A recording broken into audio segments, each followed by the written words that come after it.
Hey everyone, this is Hill Street Soul, and you're tuned in to The Core with the Millennial Coach, discussing topics on real life. Check it out. Everywhere you go, don't forget the ghetto. Listen to The Core.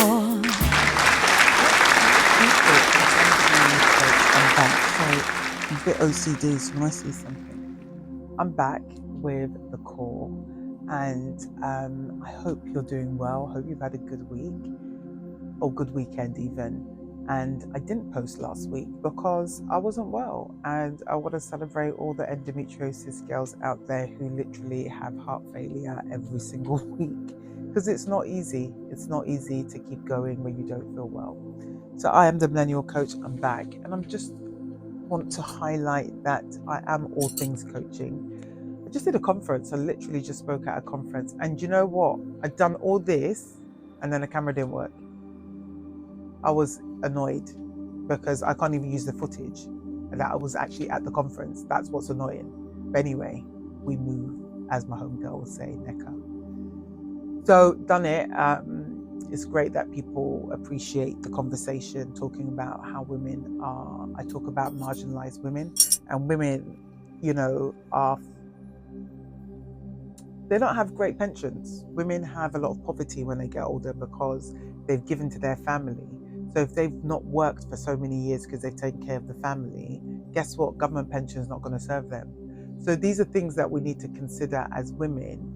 When we give so much to the world, what do we get back? And so this is the beauty of seeing the internet, the entrepreneurship, women, they say boss lady. I don't really like that term, but I understand why it's been created.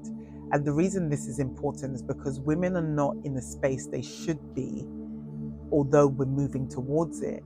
And so when you see people thriving, and you see women doing well and successful, and they're also married and they have their families, that to me is one of the biggest wins you can ever, ever, ever see.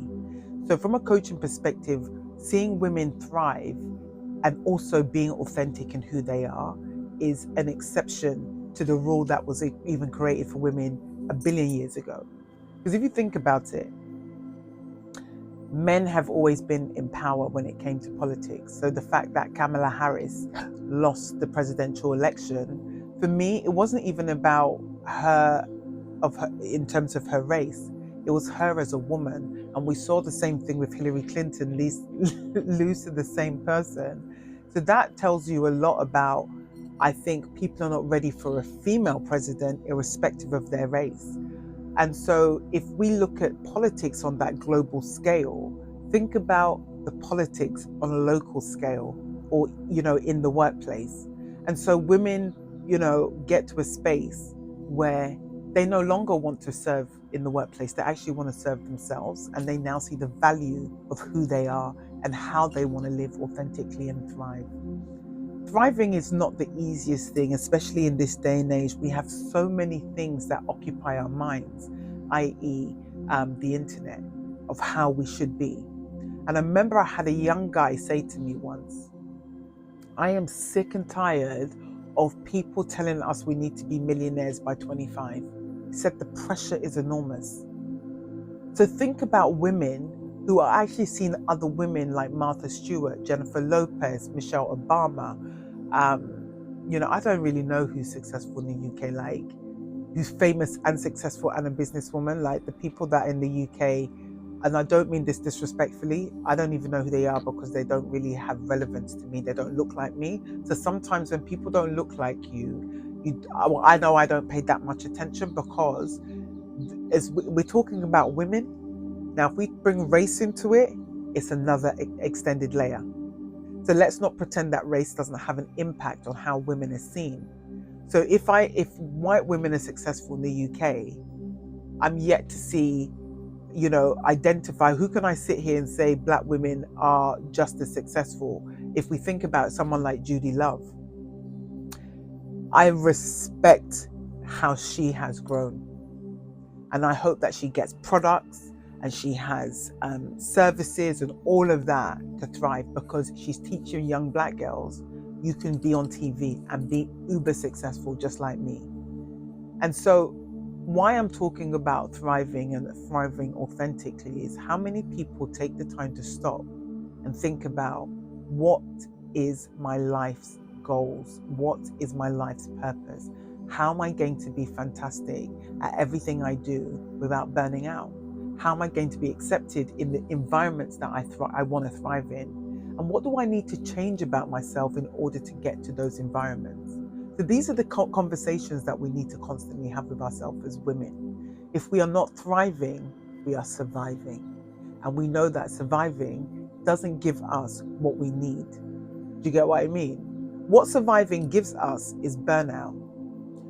As I said, when I was surviving, I'm telling you now, there was no hair here.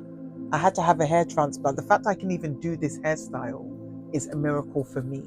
And I say that from the depths of my heart. So I was surviving. Endometriosis, it's not fun. And women don't always understand it who don't have endometriosis or any pain with their menstruation. But men definitely don't understand it. And also men don't even consider that you're not even well when you're at work. Like you might be, like I vomit, I can't even stand in some cases. So when we want to thrive, we also have to give compassion and space for ourselves as individuals. When women are stressed, what other women need to do is surround that person. We need to be support systems to that person, and also the same for men. Men need to also support women to help them thrive. We've only got each other. We've only got each other. So when we talk about growth and we talk about success, is in your heart of hearts, within your heart of hearts, are you truly happy? Because I can tell you now, I'm not truly happy. And if I was truly happy, I know that my spirit will be so much more elevated. I'm not sure you want to be more elevated than now, or you want me to be more elevated than now, rather. I'm not truly happy. And I'll tell you why. Being black in the UK is hard. I'm not even going to lie to you. Being a black female with an opinion is hard. You are judged, you are sidelined, you are treated like the other. Sometimes people go on an interview, they see that, look, I'm not going to sit here and tell you that I'm busted, because I'm not, right? I'm an attractive woman. So sometimes I'm attractive, I'm educated, I have 2 masters, I've got international work experience. I've got all the plethoras of, if I took out my race, I've got all the plethoras of a successful person. But yet I'm denied the same opportunities people that don't look like me have and are thriving. And also, no disrespect, I've worked with people that are not that good at what they do, but because of their skin color, they keep getting growth and recognized and awarded. And then you meet other women that might look like you, but they don't want to help you. So that's what I'm talking about, being authentic. When you're authentic, you can actually tell the truth about how you feel. When you're authentic, you can actually sit here and explain, this is actually hurting me, not helping me. What was the point of going to do all those degrees? And you know what? Every time I think about my degrees, you know who comes to my mind? Kanye West. And I'll tell you why. Kanye West, in one of his skits, he said, you go and count the degrees and count the money in the bank. Very, very different disparity. You have got more degrees than money. So sometimes when people say to me, I don't want to go uni, I'm like, don't go. Don't go. Try and experience life for what it is, and you can actually get a degree later. And those of you living in the UK, if you don't have any degrees at all, you can actually go and apply and do a master's after 5 years of work experience. A lot of people don't know that. It's only because I work in education, so I know that.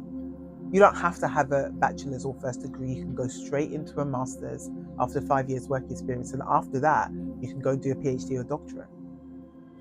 So thriving authentically, you got to start with self.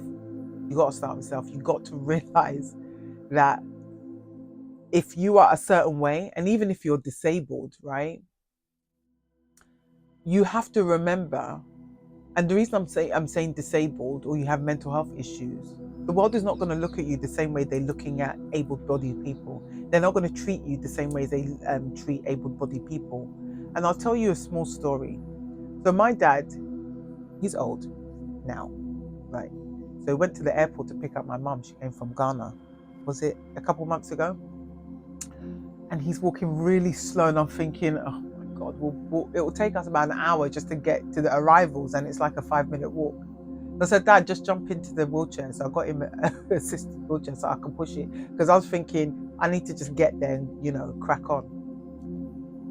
What was fascinating, walking with a wheelchair, people don't even see the wheelchair. They don't even move out the way. So that's somebody, and it's not even like a wheelchair is small, someone sitting in a wheelchair is small. But it shows the amount of awareness we choose to have based on able-bodied people and also disabled people. So think about the filters that we have when we deal with Black people versus white people, or think about male and female. And also, I'm going to talk about intergenerational. When someone's young in the workplace, what I can't stand, you don't know anything, you just started working. Sometimes that person might transform that industry.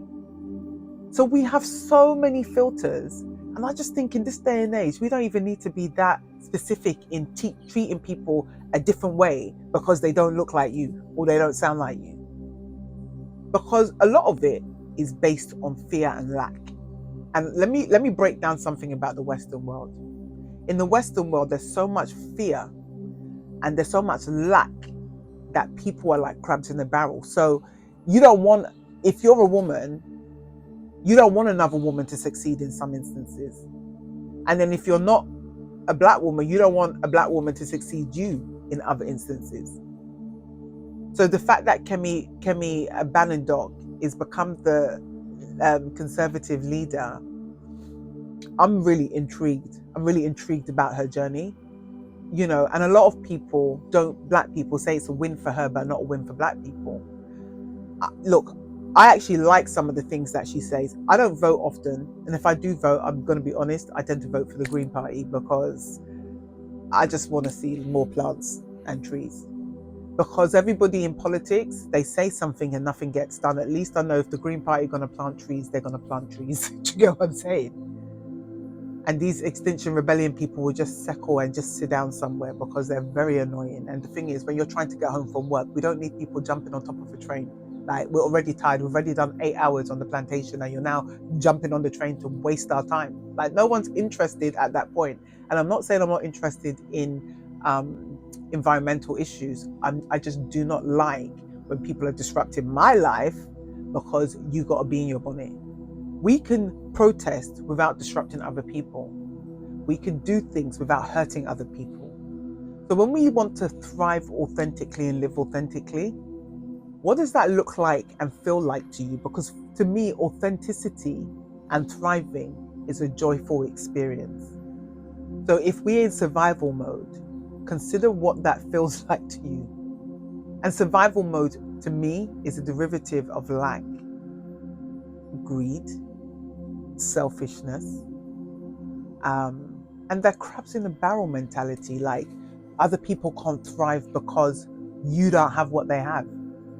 Well, maybe you can go and get it. Years ago, my mum used to say people are going to be jealous of you, and I've been thinking, I don't get it. Now I understand. It's not even jealous of me for having or not having stuff. It's jealous that you're just joyful, even though things are not how you want them to be. You can still choose joy in order to live and thrive authentically. So I hope that today's message has been helpful. It was actually going to be a different conversation, but of the conference I just did on thriving authentically, I can't believe that they didn't even get to see me, because I actually look 100 years younger than my pictures. I wanted to show off. But anyway, that's just the way life goes sometimes, as Janet Jackson would sing. As the way love goes, in this case, life. Okay, guys, I'm going to sign out, and I'm going to wish you a wonderful week, wonderful day, and be good to yourself and have some compassion for yourself and your journey as you move from surviving to thriving. I am the Millennial Coach. Please like, share, subscribe. Do the most with the channel. I need you to make me show up. And I did change the plant because I just wanted something bigger. So, and boy, like me and my cousin have an argument about who's got the biggest spam. And if any of you can fit your whole hand on your forehead, then you are part of the spam group. Me, my cousin Ange, and Mary J. Blige, we're all part of the same family. But at least you don't look too bad. I'm not gonna lie, at least you don't look too bad. All right, peace.